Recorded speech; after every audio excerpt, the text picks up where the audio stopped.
오늘 우리가 드린 마가복음 9장 29절 말씀을 가지고 기도하면 됩니다. 이런 하나님의 말씀을 증거하도록 하죠. 제가 1월달에 시작하면서 맡기면 됩니다. 믿으면 됩니다. 성령 충만하면 됩니다. 오늘 네 번째 시간으로 기도하면 됩니다. 이런 말씀을 증거하도록 하겠습니다. 제가 혹시 또 잊어버릴까봐 미리 이렇게 말씀을 드리는데요.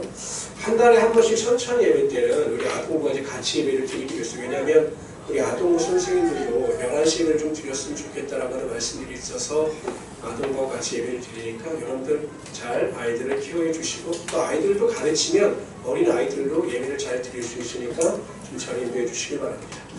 오늘 성경 본문의 내용은 이렇습니다. 어렸을 때부터 귀신 들려서 병으로 고통당하는 아이와 그의 아버지가 그 병을 고침받기 위하여 예수님을 찾아옵니다. 근데 문제는 예수님께서 그곳에 계시지 않았습니다. 베드로와 야고보와 요한을 데리고 산으로 올라가신 거죠. 그런데 제자들은 자신들도 충분히 고칠 수 있다고 생각을 했습니다. 왜냐하면 마가복음 6장에 보면 예수님께서 제자들을 둘씩 짝을 지어 선교 여행을 보내시는데, 제자들이 선교 여행에 가서 병을 고치고 귀신을 쫓아내는 하나님의 기적을 행하였기 때문이죠. 그런 경험이 있기 때문에 자신들은 충분히 그 귀신들 나이에 귀신을 쫓아낼 수 있다라고 자신을 했지만, 왠지 이전처럼 귀신이 쫓겨나가지 않는 겁니다. 오히려 아이의 병이 더 악화되고 더 귀신이 날뛰는 겁니다. 굉장히 당황했습니다. 근데 그때 예수님께서 내려오셔서 그 아이의 귀신 들린 병을 고쳐주셨습니다. 제자들은 이해할 수가 없었습니다. 예수님께서 하시는 것과 자신들이 하던 모든 행위가 비슷했는데 왜 자기들은 귀신을 쫓아내지 못했을까? 예수님께 조용히 나가 묻습니다. 예수님, 왜 우리는 귀신을 쫓아내지 못했습니까? 라고 묻습니다. 그랬더니 예수님께서 이렇게 말씀하십니다.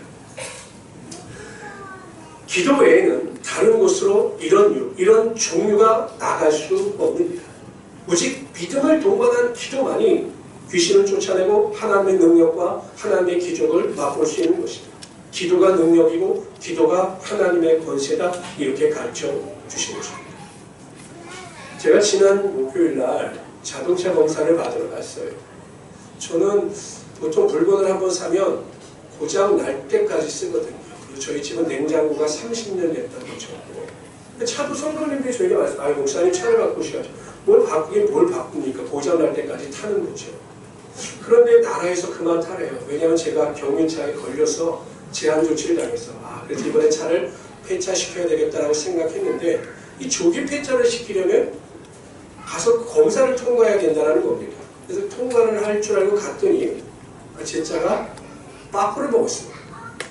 왜 그러냐고 했더니 터보 쪽에 문제가 생겼는데 비용이 100만 원이 된다는 거예요. 그러니까 차값은 얼마냐고 물어봤더니 120만 원. 아니 그러면 이게 100만 원을 들여서 차를 고칠 필요가 뭐가 있냐라고 이야기했더니 조기 폐차를 시키려면 반드시 이 과정을 통과해야 한다는 겁니다. 그 공장이 제 친구의 공장이었거든요. 그 사장인데도 안 된다는 거예요. 그래서 물어봤더니 제 친구가 그 공업사에서 사장이니까 카센터를 소개시켜 줬어요. 갔더니 터보를 교체해야 되고 그러면 100만 원에서 110만 원 정도가 된다는 겁니다. 뭐 어쩔 수 없죠. 고쳐야 되니까, 통과를 해야 되니까. 차를 가지고 왔습니다. 그래서 이제 월요일 날쯤 제가 이제 목금은 설교주이기 때문에 시간이 안 돼서 내가 월요일 날쯤 고치러 가겠다라고 하고 이제 목요일 날 돌아왔죠. 새벽 예배 때 제가 열심히 기도를 하는데 하나님께서 갑자기 그날따라 그런 말씀을 주시는 겁니다. 왜 너는 사소한 것은 나에게 맡기지 않는 것이지? 왜 너는 사소한 것에 대해서 나에게 기도하지 않아? 이런 음성을 들려주시는 거예요. 하나님, 제가 하나님께 대하여 사소한 것을 기도하지 않은 적이 없는데요. 이렇게 제가 이제 대답을 하는데 갑자기 자동차 생각이 나는 겁니다. 전 지금까지 솔직히 자동차가 고장나면 하나님 자동차를 어떻게 할까 기도해 본 적이 한 번도 없어요. 그냥 고치면 되는 거고 그냥 공업사에 가서 맡기면 되는 건데, 그걸 제가 기도하고 하나님 어떻게 할까 이게 여쭤본다는 것 자체가 참, 그래서 한 번도 자동차나 무슨 고장난 것 때문에 기도한 적이 없거든요. 근데 하나님께서 그것까지 요구하시는 것 같다라는 생각이 들어서 제가 기도를 했습니다. 하나님 어떻게 할까요? 그럼 이거 고장 어떻게 할까요? 라고 기도했더니 하나님께서 갑자기 제 마음속에 그어주시는 거예요. 단골집으로 다시 가라, 이 마음을 주시는 거예요. 제 친구가 뭐 사장이고 전문가니까 그 친구한테 맡기면 다 될 줄 알았는데 하나님은 저게 자꾸 네가 다니던 곳으로 다시 가라, 이 마음을 주시는 거예요. 제가 새벽 기도를 끝나자마자 집에 가서 한참 동안 있다가 그 집이 문을 열자마자 사장님한테 달려갔어요. 사정 이야기를 했죠. 이 차를 두고 가시라는 거예요. 목사님 급하지 않으시면 그냥 두고 가시라요. 두고 왔죠. 얼마 뒤에 전화가 왔어요. 목사님, 제가 분해해 보니까 터보 쪽에 문제가 있는데 그걸 제가 충분히 고칠 수 있고 그 차에 100만 원까지 들이시면서 타실 이유가 뭐가 있어요? 수원을 받는데 한 15만 원밖에 들지 않았어요. 만약에 제가 그냥 제 생각대로 100만 원이 들어가는 건데 제가 15만 원밖에 들지 않고 차를 고쳤습니다.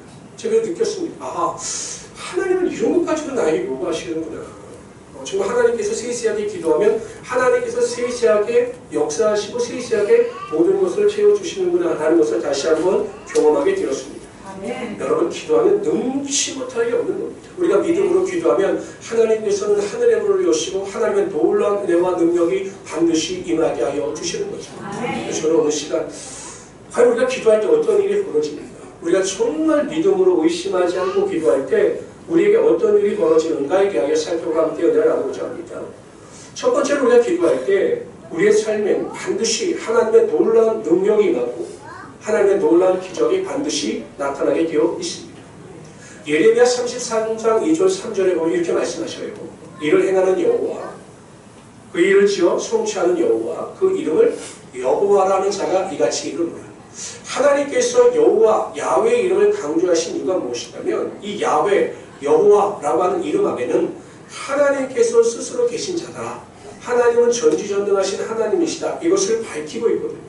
근데 그런 하나님이 무엇을 하시냐? 일을 행하신다는 겁니다.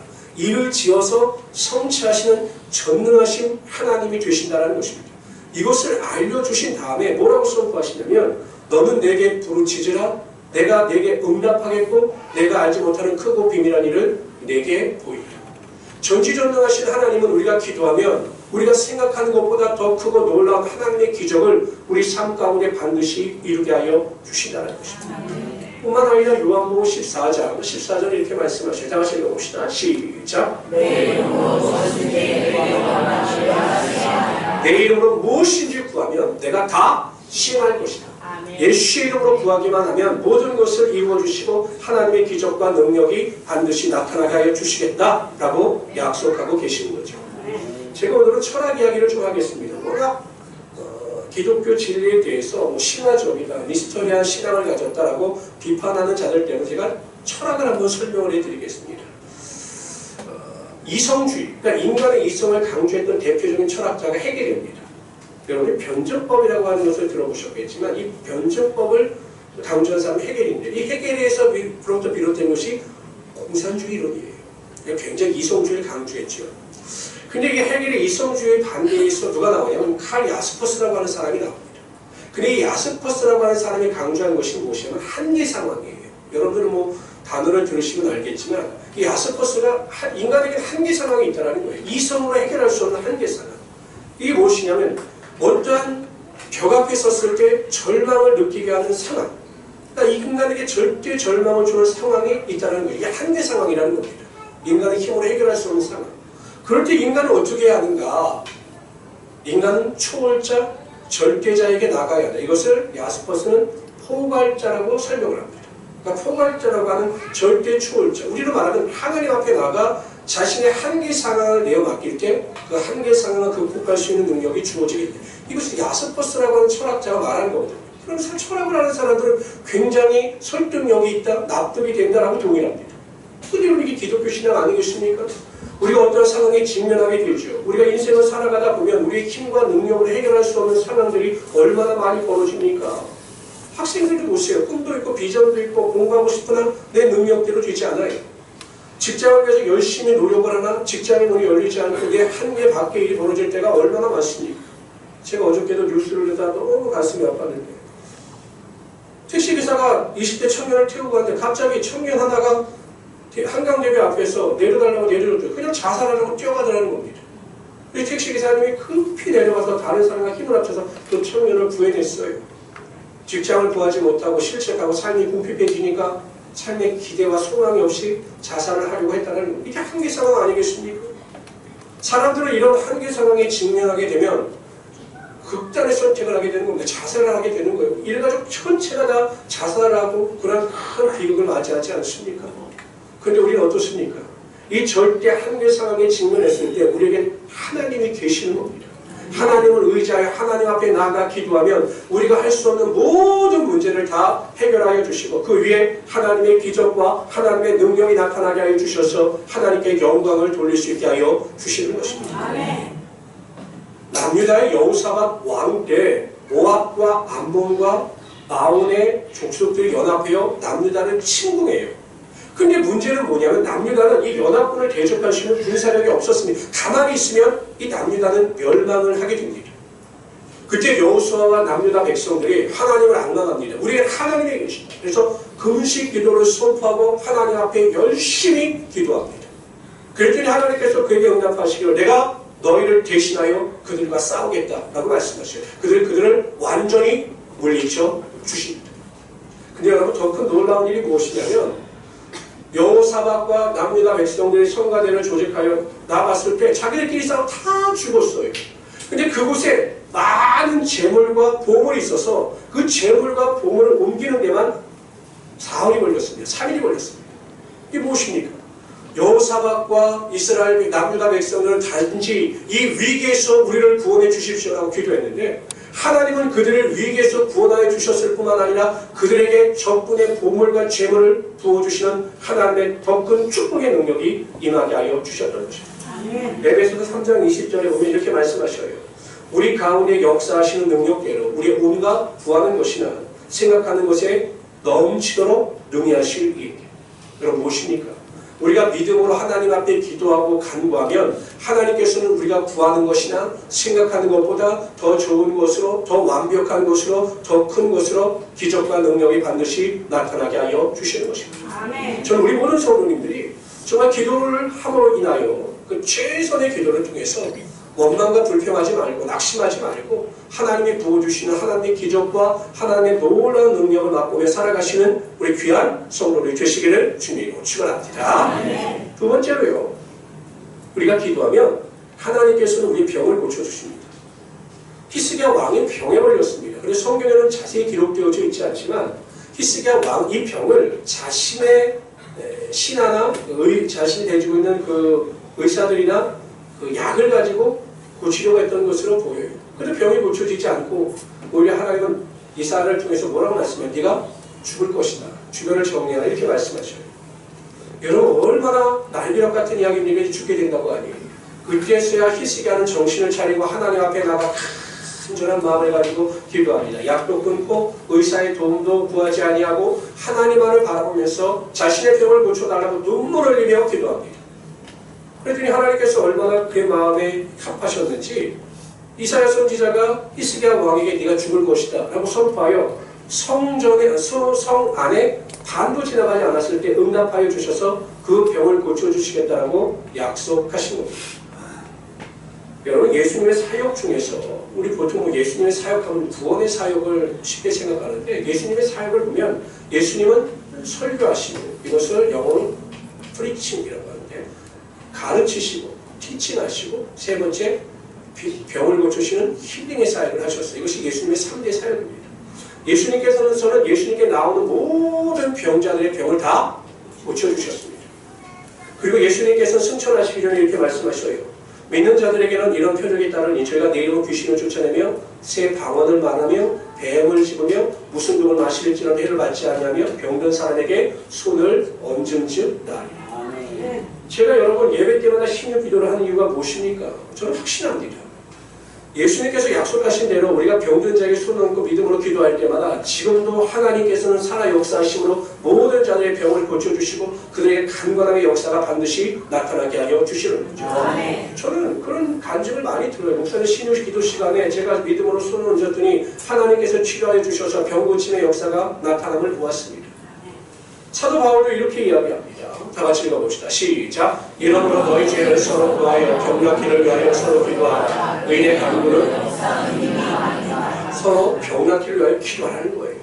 여러분 우리 안에요 마귀는요 병약의식을 계속 부어줍니다. 어디가 아프다, 어디가 불편하다, 나는 뭐 고집만 이 병약의식이 계속 병에 대한 두려움을 우리의 생각과 마음속에 뿌려넣어요. 이것을 물리치지 못하면 항상 우리는 병약의식에 사로잡혀서 우리가 믿음 안에서 강건함을 가지고 살아가는 것이 아니라 항상 질병의 고통으로부터 자유함을 얻을 수가 없다는 거죠. 여러분 의사들도 그 연구를 통해서 플라시보 효과라고 하는 것을 발표했거든요. 여러분 비타민을 주고 이게 감기약이니 당신은 이 감기약을 먹으면 다 나을 것이다. 이렇게 환자들에게 암시를 주면 그 비타민 약을 먹으면서 감기약으로 믿은 환자들의 병이 다 낫는다는 거예요. 반대로 노시보 효과가 있어요. 이것은 아무리 좋은 약을 주면서도 이 약을 먹어봤자 소용없다라고 이야기를 하면 그 아무리 영양가가 높은 약을 먹어도 전혀 차도가 없다는 거예요. 그러니까 우리가 어떤 의식을 가지고 있느냐, 어떤 믿음을 가지고 있느냐에 따라 우리의 신체가 반응하는 거죠. 그런데 여러분, 예수님께서 뭐라고 말씀하시고 하나님께서 뭐라고 말씀하시냐면 믿는 자들에게는 반드시 간건함의 역사가 나타나고 손을 얹고 기도할 때마다 치유의 능력이 나타난다 라고 말씀하셨기 때문에 우리 모든 성도들은 어떤 병 앞에서도 낙심하지 말고 믿음으로 손을 얹고 기도하심으로 치유의 능력을 맛보며 살아가시는 귀한 성도들이 되시기를 주님 축원합니다.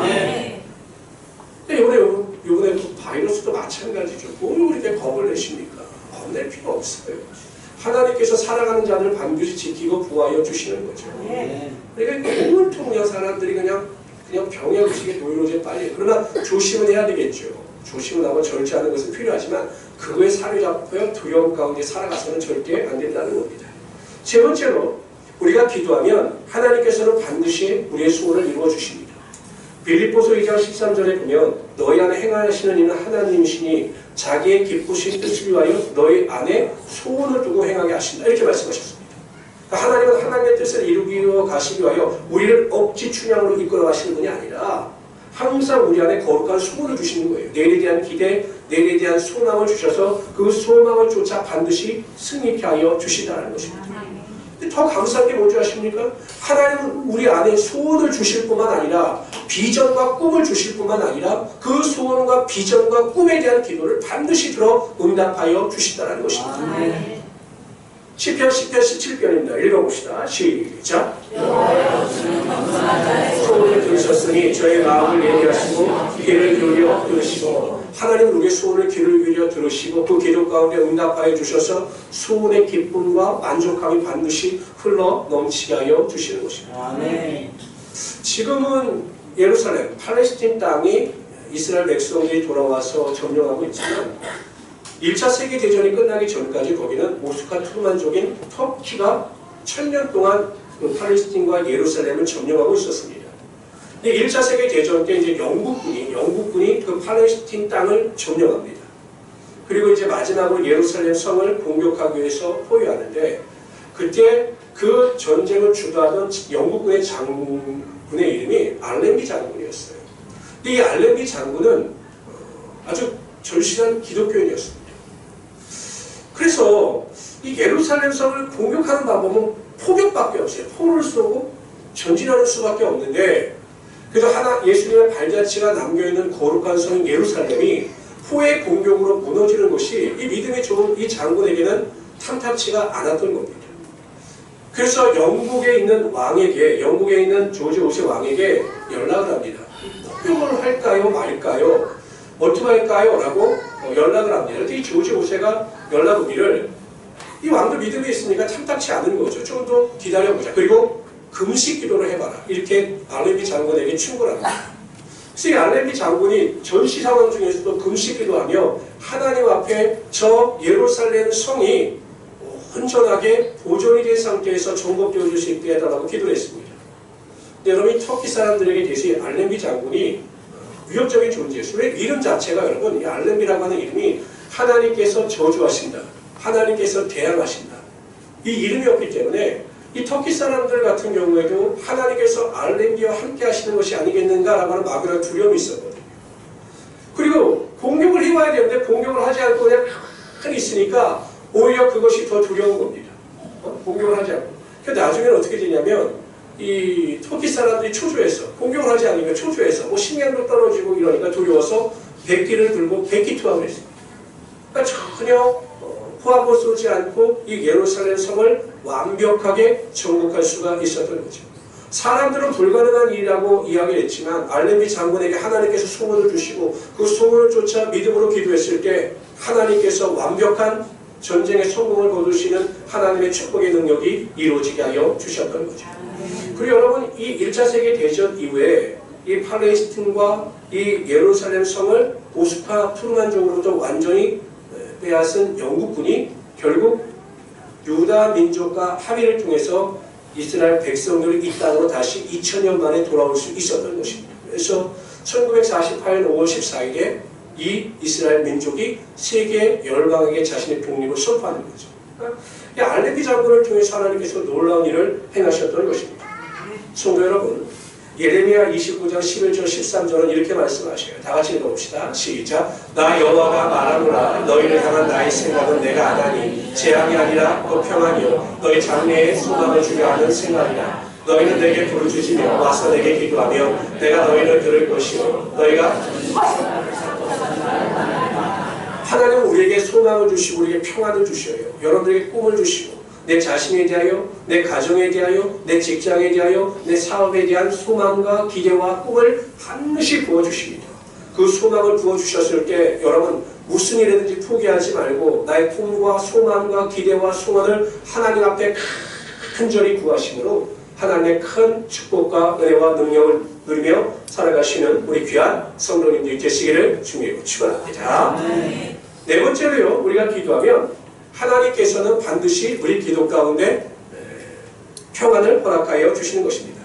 빌립보서 4장 6절 7절에 보면 이렇게 말씀하십니다. 아무것도 염려하지 말고 오직 모든 일에 기도와 간구로 너희 구할 것을 감사함으로 하나님께 하리라. 그리하면 모든 지각에 뛰어나신 하나님의 평강이 그리스도 예수 안에서 너희 마음과 생각을 지키시리라. 우리가 기도하면 아무리 큰 문제가 있고 큰 어려움이 있다 할지라도 불안과 두려움과 초조가 떠나가고 하나님의 절대 평강의 능력이 반드시 임하게 되는 것입니다. 제가 아시는 전도사님께서 어머님과 이모님이 위암으로 돌아가셨어요. 여자 전도사님인데. 그러니까 이분은 항상 그런 그 강박관념이 있는 거예요. 나도 위암에 걸릴 수 있다. 그래서 조금만 위가 안 좋으면 겁이 나는 거죠. 하루는 저에게 왔는데 그렇게 말씀하시고 목사님 아무리 저 위암 같다. 아이 그런 소리 하지 말라. 왜 그랬더니 며칠 동안 소화도 안 되고 그냥 음식을 먹고 다 개요내고 아무래도 위암 같다. 절대 그런 부정적인 소리 하지 마시고 병원에 가보시라. 근데 갔더니 저거는 위에 종양이 있다는 거예요. 큰 종양이. 그래서 대학병원에 의뢰서를 써줬으니까 대학병원으로 가라 이렇게 진단이 이게 또 걱정이 또 더 쌓였죠. 내가 그러지 말라. 종양이라고 다 암은 아니니까 걱정하지 말라. 그냥 초조하고 불안해서 어쩔 줄 모르는 거예요.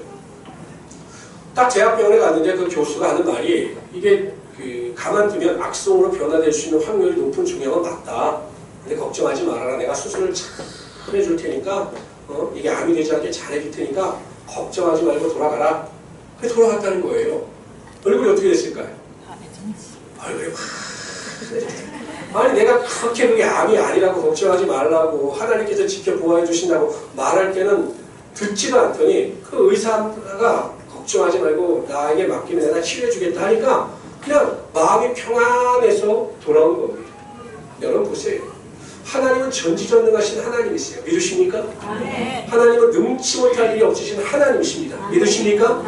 그런 하나님이 여러분들을 사랑하셔요. 믿으십니까? 그럼 믿기만 하면, 맡겨서 믿기기만 하면 하나님께서 모든 것을 다 해결해 주시고 하나님께서 모든 것을 다 치료하여 주시는 거예요. 근데 뭐 불안하고 두려울 필요가 뭐가 있겠습니까? 그러니까 내가 하려고 하니까 할 수도 없는 내가 하려고 하니까 불안한 것 아니겠습니까? 성도들은 기도할 때마다 주님께 맡깁니다 하고 교회에서 잘 맡깁니다. 근데 교회 방만 나가기만 하면 또 자신의 고민과 갈등을 가지고 나가요. 내가 하나님 앞에 얼마나 하나님을 신뢰하고 하나님께 맡겼는가를 알 수 있는 방법은 하나예요. 내 마음은 절대 평안합니다. 정말 하나님께서 주시는 나의 절대 평안의 능력이 있는가? 평안이 있다면 하나님께 모든 것을 맡긴 겁니다. 그러한 자들에게 하나님께서 역사하시고 하나님의 기적의 능력이 나타나게 하여 주셔요. 근데 맡긴다고 기도하면서 매일 기도하고 한다고 하면서 그냥 문제 앞에서 불안해하고 이러지도 저러지도 못하는 그 믿음의 태도를 보이면 하나님의 능력은 역사하지 않는 거죠. 야고보서에 보세요. 마음에 의심하는 자는 바람에 밀려 요동치는 바닷물결 같으니 이러한 자는 하나님께 구하는 것을 생각지도 말라 이렇게 말씀하셨거든요. 제가 한 2년 동안 정말 큰 문제 때문에 그 한 2년 동안 열심히 기도를 했거든요. 그런데 기도하고 하나님께 맡기면 평안했다가 갑자기 그 문제가 문득 생각이 나면 그냥 기운이 쭉 빠지는 겁니다. 그러길 한 1년 반 동안 그랬어요. 그냥 기도하며 평안했다가 또 그 생각만 하고 그냥 기운이 쭉 빠져서 또 낙심했다가. 그러다 제가 어느 순간 하나님께서 그런 마음을 주시더라고요. 그냥 내려놔라. 다 내려놨습니다. 정말 하나님 앞에 모든 걸 다 내려놓고 하나님께서 하십시오. 나에게 주실 것이면 주시고 하나님께서 거둬가실 것이면 그냥 다 거둬가십시오 하고 내려놨더니 마음의 평안의 능력이 임하게 되고 제가 구하는 것이나 생각하는 것보다 넘치도록 하나님께서 그 일을 해결하여 주셨습니다. 성도 여러분, 제발 맡기십시오. 그리고 입술로 부정적인 말과 부정적인 투정을 하지 마십시오. 절대 하나님께서는 부정적인 생각과 말을 하는 자에게 평안의 능력이 없는 자에게 기도 응답을 내리시지 않아요. 저는 우리 모든 성도님들이 항상 온전한 기도를 통해서 하나님께 맡기시고 그 맡기심을 통해서 하나님의 평안의 능력 가운데 거하며 살아가시는 우리 귀한 성도들이 되시기를 주님으로 축원합니다. 다섯 번째로요. 우리가 기도하면 우리가 하나님과 깊은 교제, 친밀한 교제를 나눌 수 있게 됩니다. 어느 목사님이 사모님과 단둘이 수십 년 만에 휴가를 떠나셨어요. 매번 이제 가족들과 동반하거나 자식들과 동반해서 여행을 가다가 자식들 커서 다 독립하니까 이제 이 목사님 네 분이 단둘이 진짜 수십 년 만에 단둘이 여행을 떠나신 겁니다. 그래 이제 숙소에 들어가 단둘이 앉아있는데 너무 쑥스럽더라는 거예요. 단둘이 와서 방 안에 앉아있으니까 할 말도 없고 매일 이야기하는 것이 사역 이야기고 성도 이야기고 자녀 이야기였는데 막상 두 분이 대화는 할 게 없더라는 거예요. 그래서 너무 쑥스러워서 한참 웃다가 나왔다고 그렇게 말씀하시더라고요. 그래서 우리가 좀 자주 여행을 가자. 이래서 이제 여행을 가시기로 했다는 이야기를 제가 들었습니다. 그러니까 친밀하지 않으면 자주 대화를 나누지 않으면 대화를 나눌 수 있는 주제가 없는 거예요. 그러니까 대화를 나눌 수가 없는 거예요. 친밀하지 않으니까. 저는 여성분들을 보면 참 이해가 안 될 때가 많습니다.